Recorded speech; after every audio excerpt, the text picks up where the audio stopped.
आता श्रीमंत लोकांना मी ज्यावेळेस बघतो त्यावेळेस ते स्वतःवर खूप इन्व्हेस्टमेंट करत असतात. म्हणजे कपड्यांवर, त्यांच्या ॲसेसरीवर, गाडीवर किंवा त्यांना शिकण्यासाठी कोर्सेसवर. तर ते ह्याच्यासाठी घाबरत नाहीत इन्व्हेस्टमेंट करण्यासाठी. का बरं? मी थोडासा तुमचा जो प्रश्न आहे त्याला ब्रेक करीन हं, दोन गोष्टींमध्ये. एक आहे ते म्हणजे कपड्यांवर ही इन्व्हेस्टमेंट नाही होऊ शकत. हं, गाडी ही डेप्रिशिएटिंग ॲसेट्स आहेत. हं, ओके. ती इन्व्हेस्टमेंट नाही आपण म्हणू शकत. ते एक एन्जॉयमेंटचा भाग आहे. ओके. सो तुम्ही त्याला इन्व्हेस्टमेंट म्हणून कृपया धरू नका.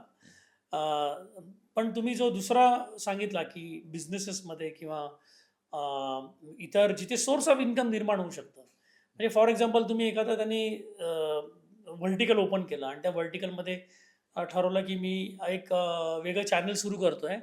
हं, माझ्याच बिझनेसमध्ये वेगळं चॅनल सुरू करतोय, की माझा एक्झाम्पल माझा बिझनेस आहे मॅन्युफॅक्चरिंगचा, पण मी या ठिकाणी ॲग्री प्रॉडक्टचा वेगळं चॅनल ओपन करतोय. हं, तर ती इन्व्हेस्टमेंट जी आहे ना, ती मल्टिपल सोर्स ऑफ इन्कम त्याला देणारी आहे. हं, आणि बरोबर. त्याच्यासाठी ते घाबरत नाही. जो सरप्लस फंड असतो त्यांच्याकडे, तो सरप्लस फंड ते वेगळ्या-वेगळ्या प्रकारे इन्व्हेस्टमेंट करून वापरतात.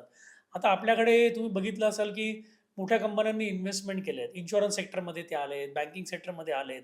तर त्यांच्या कोर बिझनेसमध्ये त्यांना उत्पन्न मिळत आहे. पण त्यांनी तरीसुद्धा कोर बिझनेसमधनं आलेलं ॲडिशनल उत्पन्न आहे, ते त्यांनी वेगळ्या-वेगळ्या ठिकाणी हे गुंतवण्याचा प्रयत्न केला आहे. वेगळ्या-वेगळ्या इन्व्हेस्टमेंट स्ट्रीम चालू केल्या आहेत.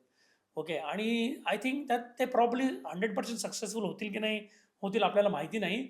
पण हा त्यांचा जो कॅल्क्युलेटिव्ह प्रयत्न आहे तो बरोबर बरोबर असतो तो.